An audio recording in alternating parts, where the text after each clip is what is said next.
Welcome to Beyond Bacalhau, Cracking the Portuguese Business Code by Raquel Batista. Hey guys, and welcome to the 12th episode of my podcast, Beyond Bacalhau, Cracking the Portuguese Business Code. And I have the most wonderful guests over with me, Matt and Dawn, the unretirees.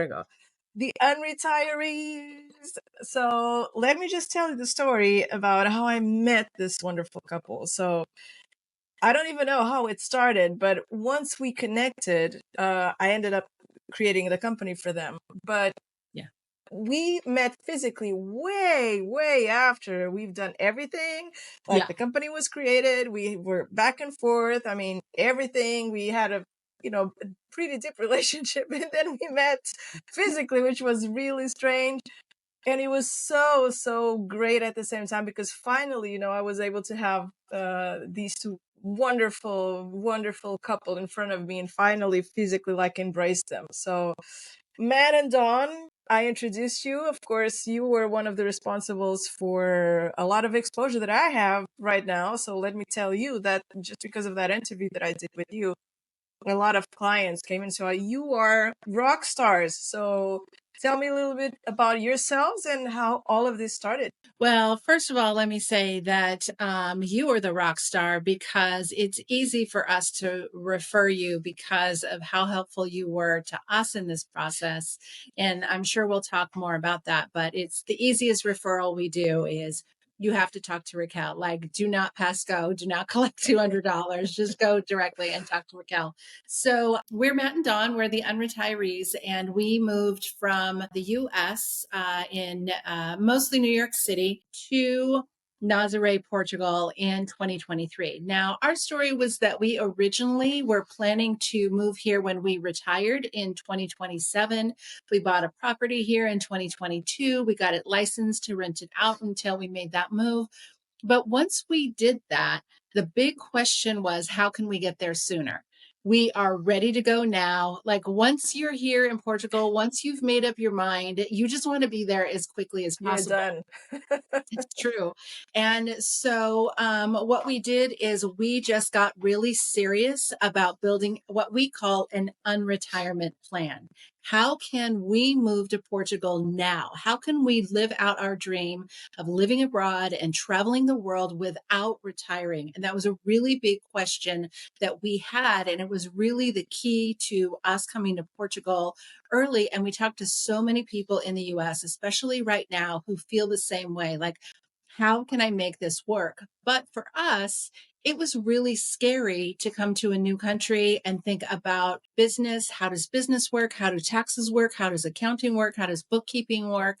And we felt really lost. And we didn't know how. I mean, we understand the US, and the US system is complex enough, but we kind of know how to make it work. But we had no clue about Portugal. And we landed here and we thought, well, okay, now we're here. We have this huge tax rate. How do we navigate this? And it wasn't until we sat down with you, we did our first call. I couldn't be physically on the call because I had a breakout on my face. I don't know if you remember that, but on the side. It wasn't until we sat down with you that we felt like we could do this. We know what our options are. We feel like we have the best route. There's so much misinformation online for expats, so much. And we talked to so many expats who kind of well, we're just winging it and we hope it all works out. And we did not want that. We didn't want to feel like we were doing something that was going to catch up with us later. We wanted to be really clear on what we were doing, why we were doing it, and the implications for our business. And so that's why now we talk to people and they're just thinking about coming to Portugal and working remotely or freelancing or having a business, all the different ways that we can make this work. And we always say, you need to talk to Raquel before you even make the decision to come to Portugal, because you need to understand what the pros and cons are. Because again, there's so much misinformation on the internet for expats. But beyond that, it doesn't even matter. Even if it was absolutely, correct, which it's not, your situation is different than the person who's, doing that Precisely. video, writing that article, whatever it is, you've got to sit down with somebody and you can talk about your situation with. So for us, we have businesses in the US, we have Airbnbs in the US, we have businesses and short-term rentals here in Portugal as well. So it was very complex. It was not possible for us to log on to a blog post or watch somebody's YouTube video and say, oh, now we understand. We Yeah. had to sit down. And then, so that's why we always say, if you're coming to Portugal, before you even make that decision, surround yourself with some good professionals who know what they're doing, get clear. Do not make this move blind. This is very important, especially if you're thinking about, having a business here or doing income or working remotely or any of those things. It is possible, but do it smart and do it right. This is one of the biggest investments that you're going to have. I mean, this Yeah. is one of the crucial steps. If you want to do something right, Yeah. you're going into a country that you don't know. You may have businesses before, but the rules are different. The culture is different. The way that things are done are different. And that's a lot of times the difficulty that I have. But I'm really glad, again, one of the things that I really appreciate of doing this is the fact that I see the difference that that I make in people's lives. I think I was missing that a lot in my corporate life. And even I think it's probably even worse with people that have businesses in the US because they think it's the same and Yeah. it's completely different. And Yeah. so It's they different. just think, oh, I'll continue to, write my invoices in what is it the name of there's some app or some software that everybody talks Like about when books. exactly. I'll just Yeah. Yeah. do Yeah. it in QuickBooks and Just I'm the like, way.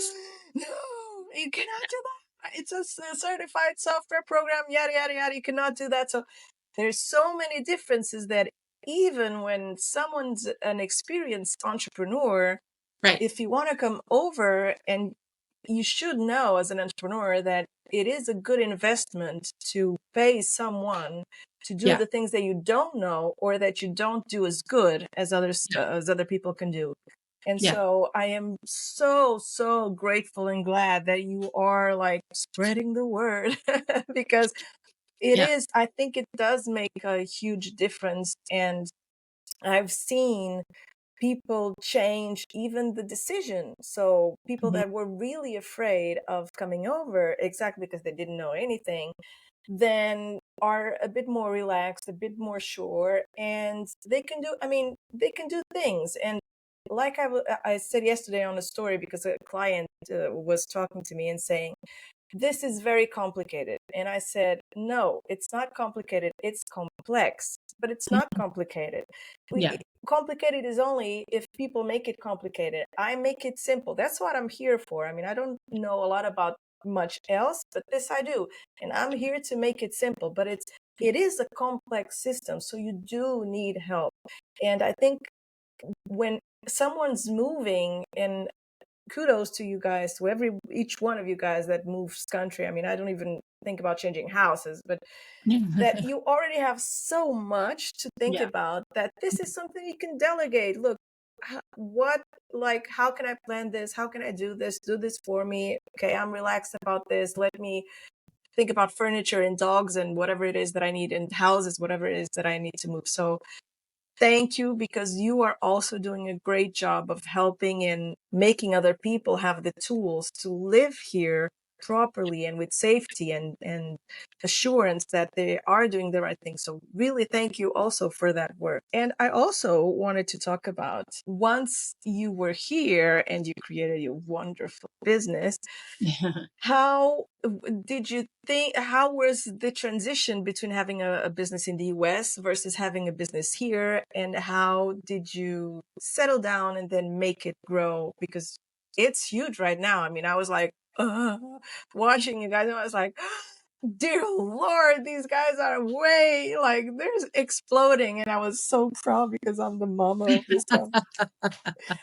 So tell me a little bit about that process. I think that, once we met with you, not to just keep bringing it back to you, but it Oh, was you really can. so game Please do. and how wonderful you are. It really was game changing because once we didn't have to think about that piece, business is business is business. You find a customer, you solve a problem, you serve the heck out of that customer, and you find a way to do it repeatedly. And so I think that was running a business here in Portugal from that perspective is not really all that different. There's some things like, Matt could probably address this in terms of like money transfers and accounts and I don't know, there's that. But in terms of starting and growing a business, once you get a good professional who can, because it was not only you actually referred us to our accountant. Yes. And It's a there's good team. so much more filing here in Portugal than any Yeah. entrepreneur in the Yeah. US can imagine. And Yes. so again, when all of that stuff was off, then we could just focus on the core. And that core is just, like I said, you find somebody you would love serving. What's their problem? How can you solve it? And how can you do that at scale? I think that's right. I mean, I think once you have an accountant in place, it almost feels very similar to a US business because the accountant handles so much of the regulatory filing for you, the invoicing, and all the other stuff that is required here in Portugal. I think if you were, stop me if I'm wrong. I think a business, an accountant is required. Oh is that yeah, true? it is. Yeah. It's mandatory So with the company. Yeah. yeah. Uh, it so because you've got an accountant in there and you have interaction there, but really business is not all that different. And if you run an LDA, which is what we have, which is You set up for us. yeah, which is a corporation not unlike an LLC or Mm-hmm. a C corp, but if you have an LDA, you've got deductions that you can take that are not too dissimilar from the US. And so it feels very familiar once you get the structure going and once you get an accountant in place and you have a month or two of sort of making that work, it starts to feel very normal. I'm just going to say, I think a main fear for entrepreneurs coming to Portugal is the tax rate, is they hear about the tax rate. And so that was why we always advocate for people to meet with you, because when you understand how the LDA structure works, then that tax rate becomes something very different. Something I loved that you said with us. You gave us a lot of tough love, which I really appreciated. And you're like, I know you didn't come to Portugal to pay no taxes into a country. And I was like, you're absolutely right. But we want to be smart about it. And so for people who, especially entrepreneurs who have an LLC and they're used to a lot of write-offs and they're like, I don't want to give that up.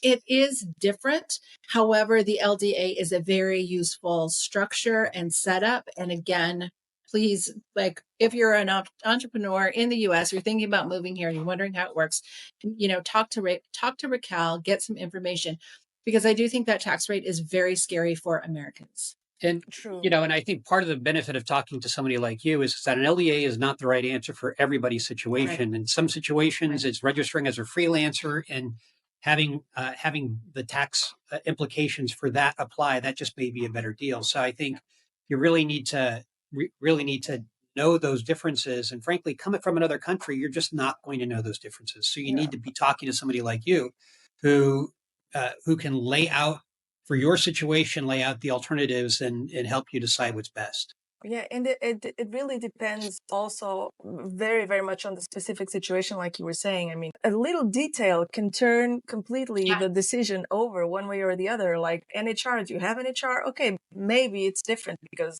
you have the 20% flat rate. So maybe let's go freelancing.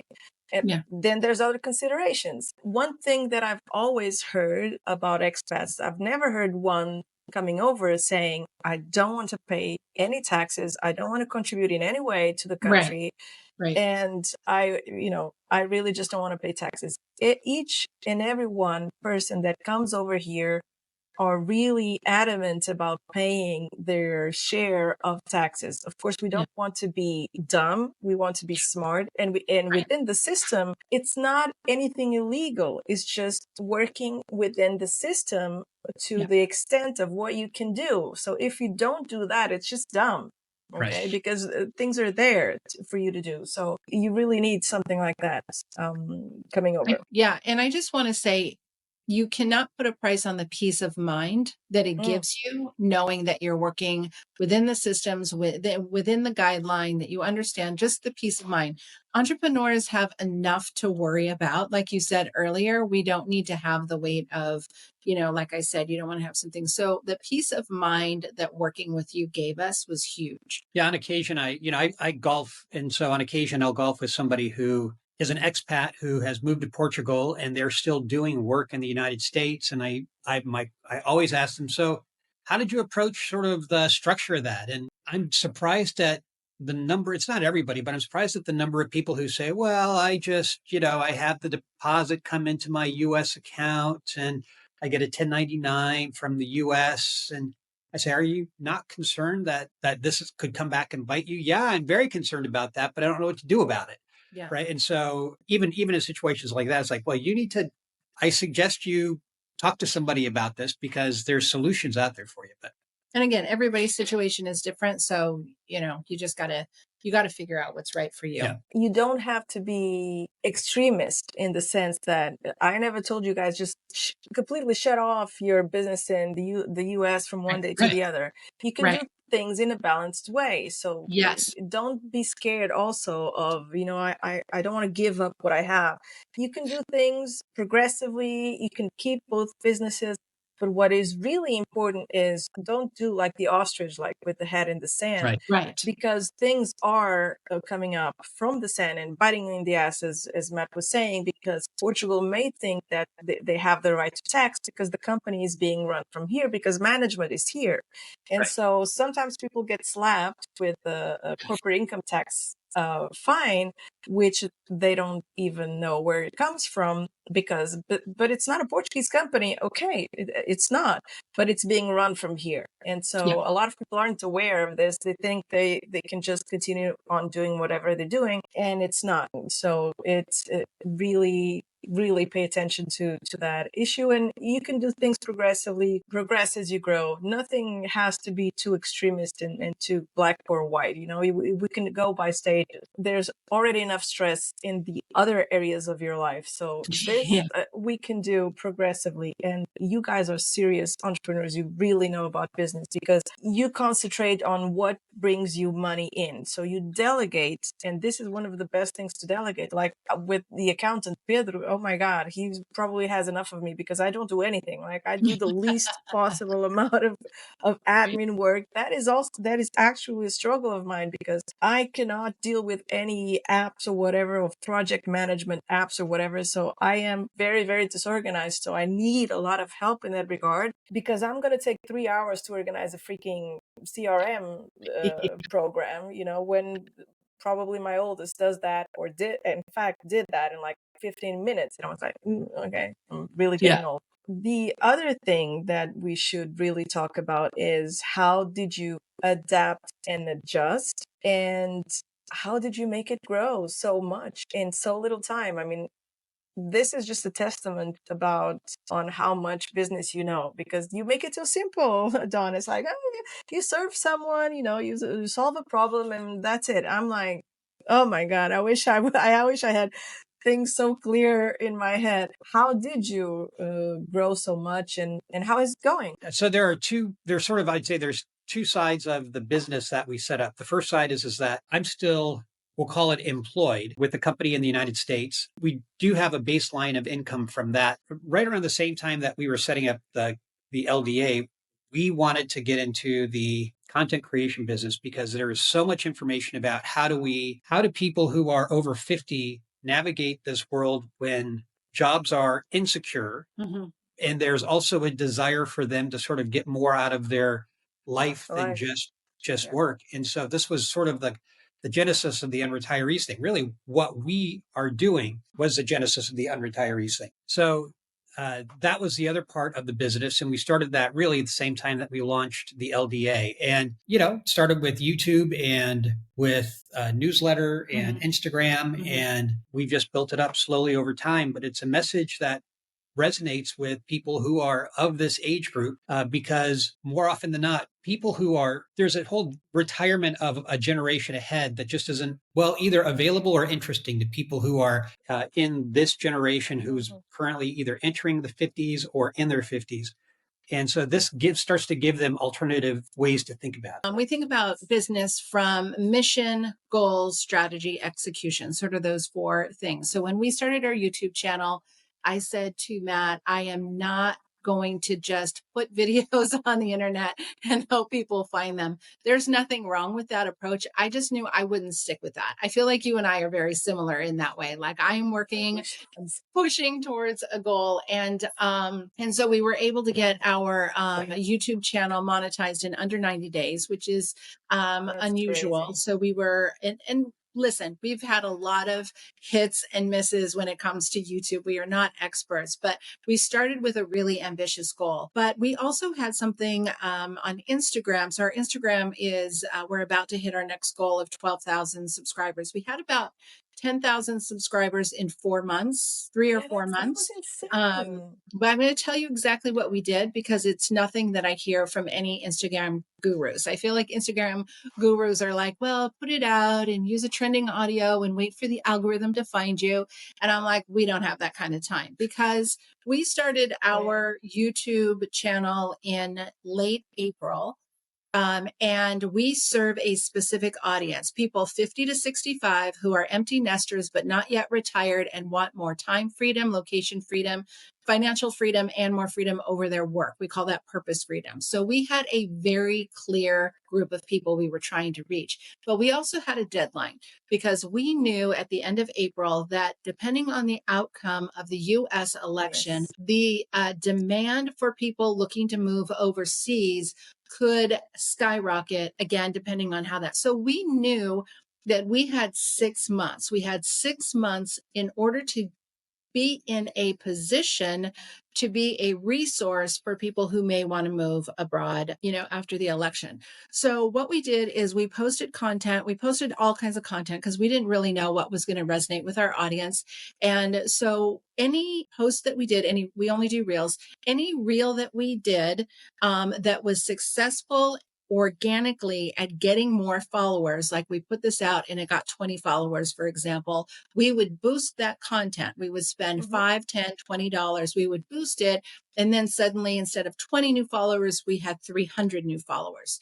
And so we just kept doing that until we reached 10,000. And that's how we were able to do that. I think we spent, I want to say $300 in ads total over those 3 or 4 months. And we've made that back many, many, many times over because we had that audience. And so now that our business has shifted and as we introduce paid products, as we introduce lead magnets and sales funnels, now we're looking at the content that performs best for getting people into the sales funnel. But in those first few months, when our main thing was just getting an audience, that was what we did. And so, it's business. All of these strategies kind of change over time, but I am constantly shocked by how many people will spend thousands of dollars on a program to figure out how to grow organically when you could put that same money into ads and grow an audience, and your audience will know better.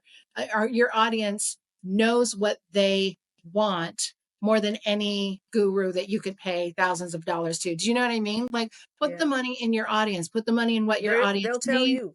Yeah. The products they need, the problems they need solving, what they respond to, like invest in your audience. And, I feel like marketing advice, everybody has a different take. This is only what works for us. I'm not saying that it would work for everybody, but again, because we had a very specific audience to serve, and ads allow us to target by age, so we could target that specific age group. And we felt like we had a specific deadline. How that worked out is that the election went how it went. I'm not sure if you heard about it. No. What about it? Yeah. And we were able to release products and have our biggest month shortly after the election. But it's because we had taken the time to grow our audience, learn our audience, serve our audience, so that when that moment came, we felt like we were ready to give them the tools that they needed to to succeed and to figure out how to make a move abroad. I mean, obviously, we knew there was an election. We really felt like there was just a message around unretirement and a message around the desire of people to move abroad that was going to resonate. When the election happened, we were already here with an audience that was already here. I think we were able to take advantage of sort of the increase in that sort of interest. Probably wasn't until it was months in before we really thought about, oh, maybe this is an opportunity. But I also think it's not a past opportunity. I think it's one of those things where there'll be another opportunity that will drive demand down the road here and here and here and here. And you just have to start and be ready to take advantage of whatever opportunity gets presented to you. Yeah, that was not the whole business as serving election. We just knew the election was going to be a catalyst to help us grow our business. Yeah. Yeah, and it's not stopping you guys because a lot of people are still whatever is happening there. I hear a lot of clients like this is the time for them because, well, it was before. I've been doing this for almost 3 years. And at that time, 3 years ago, it was very, very, very evident that people wanted to move. Then it kind of slowed down. And then just before the elections, as you guys testified, there was like a huge, like, I'm going to have to go away. I was just going to say, I think one of the mistakes that people make, though, is this idea that they need to be running away. Because I think that part of the equation alone is not enough.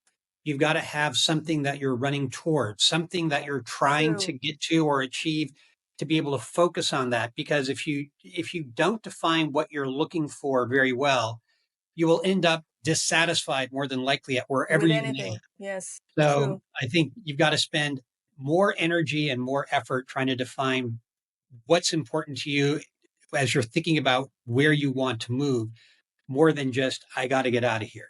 As we see expats who are unhappy or not really successful in making the adjustment to Portugal, most of the time, those are people who ran away from something instead of running towards a really clear vision of what they wanted their life like to be like in a new country. And we get it. There's a lot of stuff happening right now, and we understand.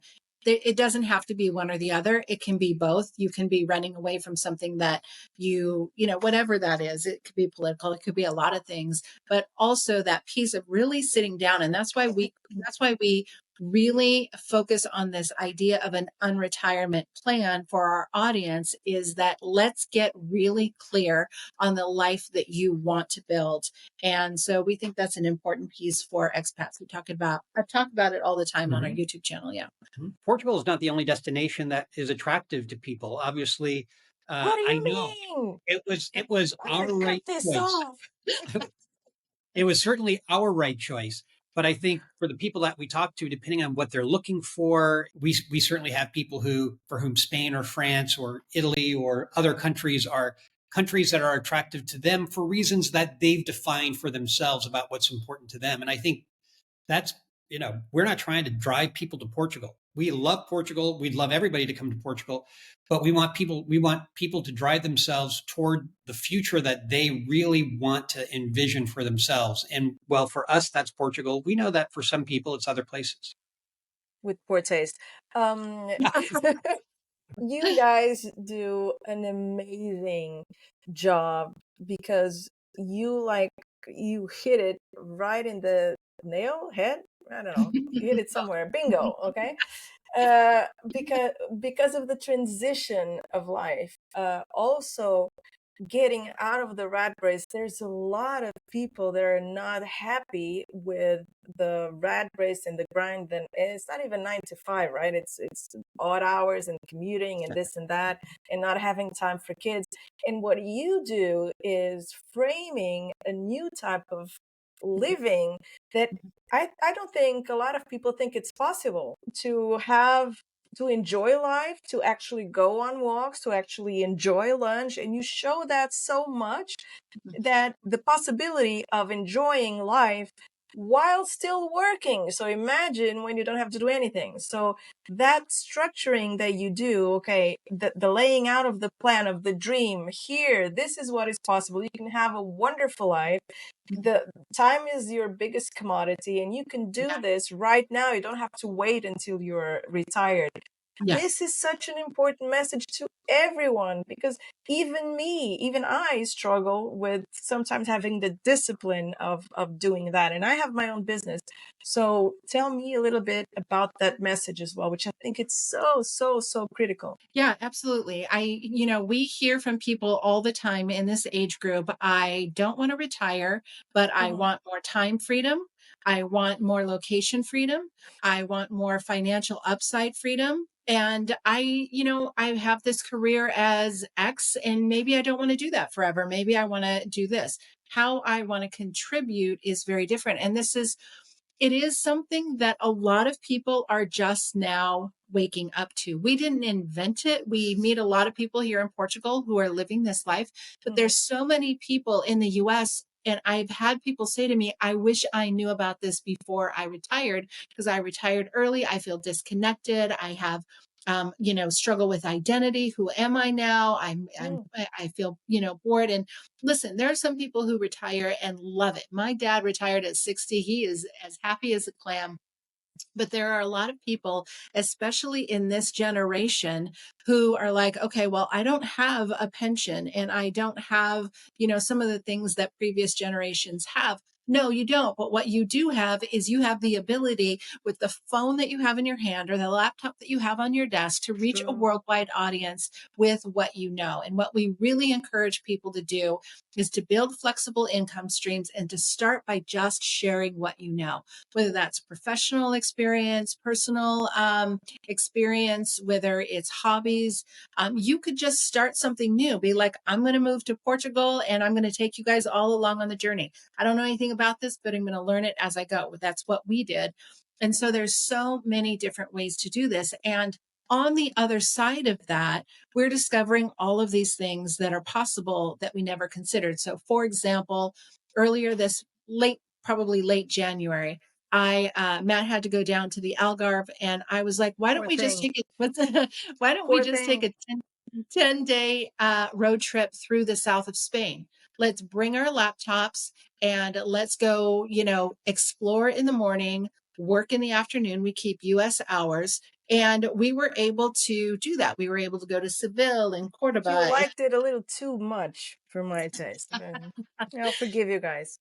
But that's what's possible. That again, it will look different for everybody, but there is a way to continue to do work you love. And I would say we are so much more valuable in the work that we do, because we have Mhm. this, there's this annoying thing that people have talked about for 100 years about work-life balance. But the truth is that you really can have more control over your life. Working beyond age 50 doesn't have to mean a long commute and 9 to 5 and a bunch of boring meetings that could have been emails. You actually have choices. And I think that's what we're really passionate about sharing with people. Not only that this is possible, but here's step by step how we can help you actually achieve it. And I think one of the things that is true is that, people who are in their 50s or 60s, they've got 30, 40 years of experience at a certain type of work, or they've got hobbies, or they've gone through parenting difficulties or things like that. And they sort of assume, well, everybody knows this, Yeah. Mhm. right? You know, but the reality is that they've developed a whole set of, a whole suite of things that they are expert or proficient at, that other people are very interested to learn from. And I think part of our desire is that people start to recognize the expertise that they have in them, because again, as Don said, there's a worldwide audience out there, and there's enough people in most of these situations to actually allow you to have a money making business by providing advice and experience and things like that. It's not just experience. Don mentioned the will take you along the whole journey aspect as well, which is sort of a different aspect. You've got the experience aspect, you got the journey aspect, which is you're going to take on a challenge, you're going to bring people along with you. And that is a thing that actually works very, very well in terms of trying to attract attention. I've talked about this. They're taking a break right now, but there's an Instagram account that I follow called Cheeky Golf Club. And the main character, the main guy on the Cheeky Golf Club, he golfed every day. I like golf. Golfed every day Really? until he made 18 pars in a row, but every day. and he did it for 365 days. They're currently on a break. I don't know what they're going to go back and start doing, but it was it was 2 minutes on Instagram every day, and you sort of would watch it every day, and it was really an engaging thing. And I think that when you are on a journey, that there is an audience out there who is interested in that journey as well, Mm-hmm. and then they become connected to you as sort of the embodiment of them doing that journey, right? And so it ends up being a very attractive thing. And so I think that's another avenue that people can use to try to build attention and build an audience that then can help build a business. Exactly what you said was how my head was like bursting when I left my 20 years experience in corporate job. Although I'm, 29, but I had over 20 years of experience in, in the corporate job. And Yeah. when I left, I was truly like, I don't know anything. Mhm. What am I going to do? Because I thought that it was so niche, legal counseling, compliance, internal governance, banking, insurances. How can I transfer this to anything else? And Yeah. I was scared shitless, to be honest with you, Yeah. because I really didn't know how to translate. First of all, I thought I didn't know anything, of course, Yeah. as if something like that was possible. But I truly thought I just wasted 20 years of my life Yeah. building a career that I'm now not going to use. And Yeah. so that journey was very, very difficult for me to be scared at that moment in time first. And then obviously discovering along the way that, yes, all the knowledge that is here on the back of my mind Yeah. actually transforms to adapt to things that people need. Yeah. And exactly what you said, for some people, things may seem really complicated, but for others, it may be really simple. And I went through that stage exactly where I thought, yeah, but this is so simple. What I know, everybody knows. It's so Yeah. simple. And when I found out that it wasn't, like when I sold my first online course, I was like, oh, somebody bought Yeah. Yeah. I need to meet this person, because Yeah. I thought that my knowledge, and it was a legal experience, say, like compliance technical thing. I thought that everything was out the window, that I just had wasted 20 years because I couldn't use that expertise on anything new. And so I just received the gift that you sent, once you register for your newsletter. And it is a beautiful instrument. I was like, Jesus, I wish I had this 20 Yeah. years ago. Tell me a little bit about that. Yeah, absolutely. So I just want to address, because this is the number one thing that is the obstacle for people we talk to. When we say you have a skill set that you can monetize to build more time freedom, location freedom, financial freedom, and purpose freedom. And we have people who have years and years and years of experience who are like, I don't know anything. And so when we first started talking about this, we kept facing that. And Matt's like, we've got to help them understand the knowledge that they have that they can actually turn into online income and get more freedom. And so that's why we developed that free freedom skills workbook. And so this is just a workbook to go through and to help people understand, like, what do I know that people, and it may be professional experience, like you said, or it may be you're really passionate about baking pies because you have, your grandmother passed down recipes and you want to share that knowledge. That's what we mean by purpose freedom. It can be your professional background, but it doesn't have to be. This is something that you wake up and cannot wait to do and talk about and share with others. It's the thing that lights you up when you talk about it. And it's the thing that when you have somebody sitting across from you or standing next to you at a party and you explain what you do, their eyes light up and they're like, I need that. And so that was why it was Matt's very wise suggestion. He's like, we got to figure out how to help people identify the knowledge that they have, because it's not just about money. It's about purpose. It's about connection. It's about all of these things that are very important as you age. People, studies have shown again and again and again that when people retire, they face loneliness, they face disconnection, Yes. there's identity crisis. Psychologists tell us that this period of life is along with adolescence, are the two biggest, most challenging life shifts we will face. And it comes down to identity. When we're adolescents, it's like, who will I become? What will I do? Blah, blah, blah, blah.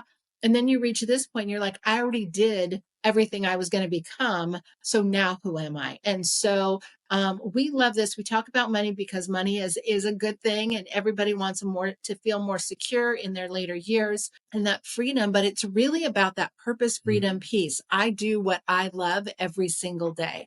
And so again, the Freedom Skills Workbook is something people can sign up for. And it's just a simple workbook. I think it's 10 pages just to help people identify what is it that is that lights me up thing that I want to start sharing online. Beautiful. I think I'm going to have to revise this because we could go on for hours. I mean, I'm just, there's so much that I'd like to talk to you about. When you know something, you can explain that to a 4-year-old. And Yeah. you just explained to me, the 4-year-old, like the strategy, marketing strategy to make anything grow. And I was like, oh, right. Because I did it completely backwards. I really grew organically, painfully slowly, because it was just word of mouth. And I had that difficulty of popping the expat bubble because the expats usually only trust each other. And so it was very difficult. I had to first have like a lot of clients that then they could refer to me. And so then those people had the trust that they could trust me in Portuguese. But it was kind of hard to enter that bubble. But I did it like this. It was like painstakingly waiting for the flowers to bloom of all the seeds that I had planted. And now, thank God, like 98% of my business is through referrals, which I think it's an unbelievable business model. I had nothing to do with it. It is what it is. Yeah. But I think you also have so much business knowledge, even just for that, how to start. I mean, what am I good at? What can I make a business out of? Which is just amazing and amazing. So I really invite anyone watching this to go to the Unretirees channel and Instagram. They are going to post things that will make you drool, but that's okay, drool. And they're going to make you dream that there is a possibility of actually having a balanced and enjoyable life, which is, we're so used to, we're constantly on a struggle mode, and even when we can come out of that struggle mode and look at what you can have a better life. You can enjoy life more. But Portuguese people have the set of mind which is very difficult to get out of, which is, no, life is hard, life is tough, you have to grind, you have to really fight. And so I think that that philosophy of coming over and say, no, no, no, no, there's a completely different way of living, even before retirement.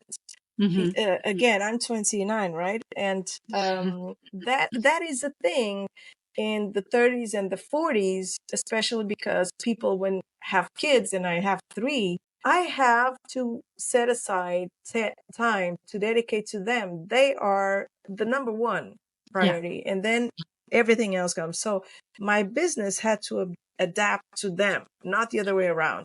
And the only way that we can do that is to have our own business, because then we can adapt. So your messages are so, so important. And yes, for your age group, but also it extends to anyone working. Because if it's not, now I'm retired, I have kids, I want to have more time with them. I don't have even, the freedom of mind to think about going on a walk with them. And so it is very, very important, the message that you're putting out there. Last words. I think we're going to have like a point 2 of this podcast with you guys, because I think there's so much to talk about still. But last words, you guys. Well, I'll say this. I think that there's a certain amount, and Don talked about the 4 freedoms that are sort of the pinnacles of what we do, but I think that there is collectively a certain amount of freedom that you have when you feel like you have more control over your destiny.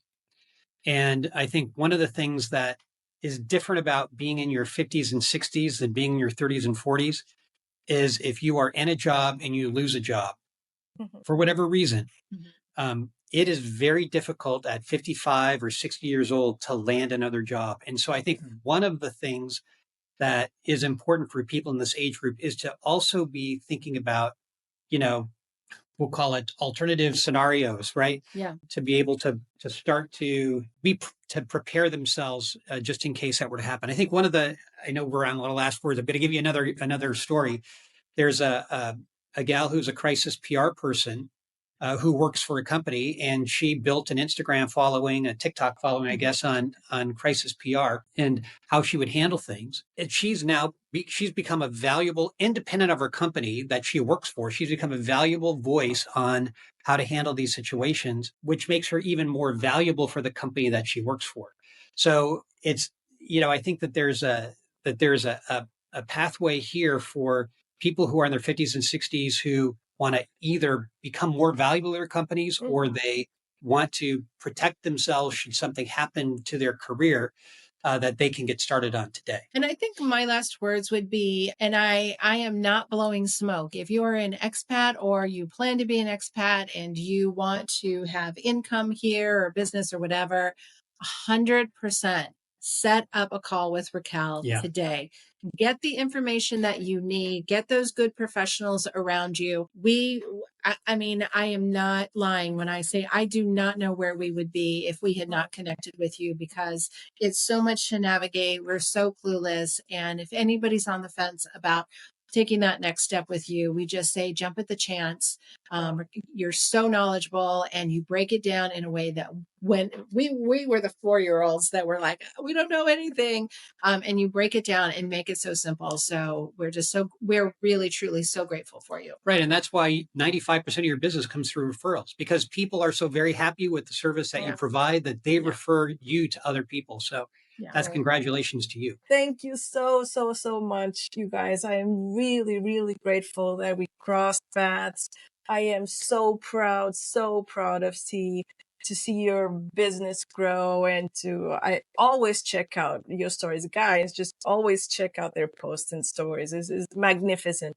And it is part of, exactly like you said, Matt, we feel like you're part of your experience. So it's really, really amazing. And thank you so much for taking the time to have this little chat with me, and please be available for more, because Thank you. It's such a great opportunity to just connect with you again. Yes, true. And whenever you come to Cascais, because if you're off to Spain or whatever it is, you can come to Cascais as well, right? It's closer, you guys. Okay, I know. Please. We need to come back down. We're overdue for a We visit. have so many restaurants to explore here. Come on. Thank you so much, guys. Okay, see you around. All right. Bye.